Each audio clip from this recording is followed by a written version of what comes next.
Well, it's finally time to head to the hardwood to do these types of reviews, as the Hawks start out strong in the season opener. Let's do a review. Hey, what's up everybody? It's Drew, better known as RockChalk01, and today, yesterday, whenever you're watching this, the #1 team in the land, the Kansas Jayhawks, began their 2023-2024 campaign in Allen Fieldhouse as they took on the MEAC's North Carolina Central Eagles and blew them out of the water by a final score of 99-56. Now, before I do get started, yes, I did not do any review for the two exhibition games that KU had between Illinois and Fort Hays State, and I apologize for that. I was busy trying to fix up my resume to get ready to go to Tulsa for a big job career fair with the minor league baseball system. Sorry. I hope that's a good excuse. But back to business, the Jayhawks looked incredible. After two, and I will say it, horrendous exhibition games, the Jayhawks finally grabbed the kerosene, put it all over Allen Fieldhouse, and lit the match because they were explosive from the opening tip to the final whistle. Was there a lot of good things that happened in this game? Abso-freaking-lutely. Were there some things that need to be fixed? Sadly, yes. Now for basketball, I'm actually going to change things up a bit. Yes. So for those of you who do not know, I give positives and negatives about the game. However, I'm going to give my top 3 players of the game and then a player who needs to improve. So hopefully you like the new change. But without further ado, let's get into it. So for starters, let's begin with the positives and KU's shooting performance. Oh boy, it was lights out for the entire game. KU shot for the entire game 70% from the field, 57% from 3, and 80% from the free throw line. In fact, you can say the positive really came from the first half, because in the first half, KU shot 79% from the field, 75% from 3, and was perfect from the free throw line. When was the last time, KU was perfect from the free throw line in a half? When was KU shooting above 70% from the field? And when was the last time KU shot 75% from 3 in a half? I can't remember that. But during the first couple exhibitions, KU really couldn't shoot the ball. Yeah, they shot roughly 40% from the field, but when it came to three-point numbers, 30%, 20%. They were slumping. In fact, that was a really big concern for me through the first 2 exhibition games was, can KU actually shoot from 3 and not rely on going down low every time? Well, after this one, the answer was absolutely yes. So, KU shooting numbers, big positive. Another positive, KU defensively holding NC Central to under 50% throughout the game, as KU held NC Central to 35% from the field, 26% from 3, and they were 56% from the free throw line. Now, a lot of the big factors really came out of the first half as well, as KU held NC Central to only 18 points in the first half on 23% shooting from the field, 17% from 3, and 50% from the free throw line. The defense looked good, especially after the Illinois game. Once Fort Hays State came into play and then NC Central, you can see that KU was doing much better defensively, forcing bad looks, forcing bad angles, making sure that they turned the ball over.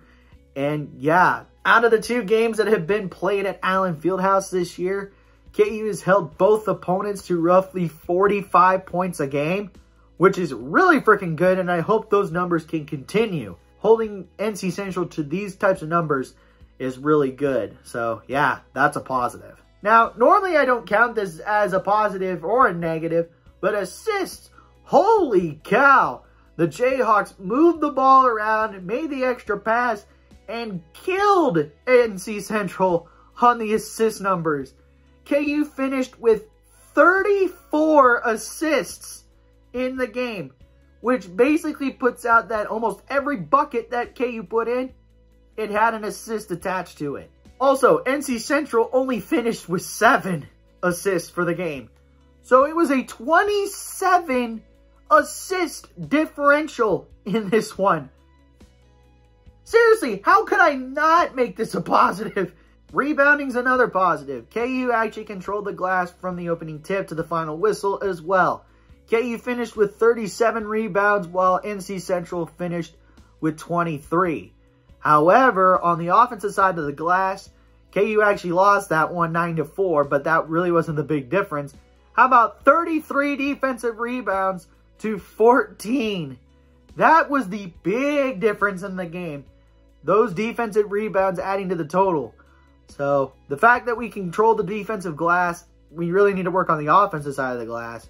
But since you're making about 70% of your shots, that really isn't a big factor. But since KU controlled the defensive glass and was able to maintain that rebounding margin, that was a big one for me. So, winning the rebounding battle, also a positive. Even though this is pulled even, fouls. The fact that we actually maintained ourselves and not fouled a lot was really good. Both teams ended with 13 in the game. The only outlier would be that Elmarko Jackson picked up 3 in the first half, which could have easily added to the total. But thank goodness after him picking up his 3rd, he was a lot better. And all the other guys had 2 or less. So it was a really, really good, kind of clean game, I would say. And then making sure that KU forced a couple fouls on NC Central is an added bonus. So, yeah, pulling even in the fouls, I consider it a positive. And the final positives are nitpick positives. And this first nitpick is kind of split in half because half of this is actually positive and the other half is negative. This is the half that is the positive, and that's points off turnovers. KU won that battle 13-10. Points in the paint. KU blew out the Eagles 48-20. Fast break points. KU also blew out the Eagles 22-7. And it was a close one, but bench points goes in favor of the Hawks 36-31. So a lot of good things happening, and the fact that the bench ended up scoring a lot of points to win that battle, really good as well. So, yeah, with all that said, those are my positives. To the negatives, I only have one true negative in this one, and this goes back to where I had said that one of this is split in half. This is the other half that's the negative, and that's losing the turnover battle. Surprisingly, KU had more turnovers than NC Central in the game. KU finished with 10 turnovers, while NC Central only finished with 9. Now, don't get me wrong, having only 10 turnovers in this game, huge. Because in like the first couple of weeks, we are turnover heavy, like 16, 17, 18. Even heck, 3 years ago when we faced off against Duke, we had like 27 turnovers. And that's like my first KU review. So yeah, this is only a big bonus because we only had 10 turnovers in this game, but we still had more turnovers than NC Central. So we got to do a little bit better taking care of the ball. And the fact is that we could have ended up scoring a lot more hadn't we turned the ball over more than they did. So unfortunately, losing the turnover battle is a negative. And the final negative is a nitpick negative, as KU lost the second chance points battle 11-5. In retrospect, it really doesn't matter because KU scored most of the time on its first attempt, but we got to do better. If there's misses in the air, we got to get those second chance points, especially only having 5. We really need those to be boosted, especially with this tough Big 12 conference that we're going to have coming up in January. So, yeah, losing that, it's a nitpick negative. But with all that said, those are my negatives. All right, now we're into the top 3 players. And my number 3 player of the game, I got to give it to KJ Adams. The junior forward had a really good game. He was all over the floor, making heads-up plays and making some good decisions shooting the ball. KJ finished with 12 points, 5 rebounds, 2 assists, and a steal in 23 minutes. And was 6 of 8 from the field. Now, I wish that KJ's rebounding numbers were a little bit higher, but what can you do with KU shooting lights out in this one? But getting in double figures in your first game this year really sets the tone of how well he's going to be. And yeah, he's not going to have the big productivity as like, say, a Hunter Dickinson or Kevin McCullough, but he'll probably be the third leading scorer on this team, give or take maybe a couple games. Give KJ credit, he had a really solid game. He even dished out a couple times, even got a steal, which is a very rare thing for KJ, but overall solid performance. So KJ Adams is one of my 3 players of the game. My number 2 player of the game is what a lot of people would call the captain of this Kansas men's basketball team, and that is the graduate senior Kevin McCullough. Finished with a new KU career high and was all over the place in Allen Fieldhouse. Kev finished with 22 points, 6 rebounds, and 5 assists in 24 minutes, was 8 of 12 from the field, 4 for 7 from beyond the arc, and 2 for 2 from the free throw line. Kev is basically falling into place into those big shoes in his final season as a Jayhawk, just like Ochai Agbaji did, just like Jalen Wilson did, and he's fitting into them perfectly. A really solid shooting performance, 75% from the field, over 50% from 3, perfect from the free throw line, a new KU career high for him, and he was all over the place grabbing rebounds, dishing out assists. It was perfect. A solid and perfect game for Kevin McCullough to really become the leader of the team, and no doubt he deserves a player of the game nod. So yeah, he's one of 2 out of 3 KU players who deserve the player of the game nod. And my number 1 player of the game, I gotta give it to the big man. After struggling in the first 2 exhibition games, he played lights out in the season opener, and that's Hunter Dickinson. Hunter finished with 21 points, 8 rebounds, 5 assists, 1 steal, 2 blocks in 24 minutes, shot 8 of 9 from the field, a perfect 3 for 3 from beyond the arc, and a perfect 2 for 2 from the free throw line. Even though he got the numbers in the first 2 exhibition games, this was his best shooting night in the last 3. A near perfect percentage from the field, a perfect percentage from 3, and a perfect percentage from the free throw line, along with grabbing rebounds, getting assists, getting a steal, and also blocking shots. This is no question Hunter's best game. Now, I know you really can't compare it to the numbers he's had at Michigan, but dang, this is an incredible season opener from the senior transfer. And who knows, we could see a lot of this coming in the next few games with him as the 5.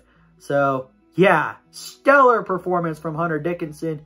He deserves to be one of my top 3 players of the game. So my top 3 players of the game are going to be KJ Adams, Kevin McCullough, and Hunter Dickinson. Okay, to my player who needs to improve, and you're going to probably call blasphemy on this one, it's Dajuan Harris. Yep, I know, there it is, there's the blasphemy, but you just got to hear me out on this one. In 25 minutes, Juan did not score, but did have 4 rebounds, 10 assists, and a steal. The only reason why I have him in this situation, he didn't even put up a shot. He needs to at least shoot the ball once. Good Lord, if we get closer to like conference season and he's still not putting up shots, that's going to be scary, especially coming from a Bob Cousy watch list nominee or a Naismith Player of the Year nominee. That's going to be strugglesome for Dajuan Harris to really get award recognition. And if you don't put up shots, that's not going to happen. Now, I do love that he did get 10 assists. He got double digits in something. But I wish those numbers were more lenient towards points. I just need him to start shooting the ball and start to feel kind of comfortable becoming a combo guard where he can shoot the ball but also dish out 9, 10 assists a game. So, for him not putting up a shot in this one, unfortunately, Dajuan Harris is my player who needs to improve. And with all that said, that is going to do it for my review of KU versus NC Central. Again, the final score, Kansas 99, North Carolina Central 56. don't forget to leave a like, comment, share, and subscribe, and push that notification bell. Also, tell your friends about these videos. And I should see you again for the next Kansas men's basketball review, as the #1 team in the land will return to Allen Fieldhouse to take on the Metro Atlantic Athletic Conference's Manhattan Jaspers, who are currently projected to finish 5th in the conference. So, they're a pretty solid team in the MAC. But ultimately, I think the game will be a good one for KU fans to enjoy, especially having football the following day. So, with that all said, until then, have a good day. Never ever bring exotic dancers to the field house, and I'll catch you on the flip side. Peace.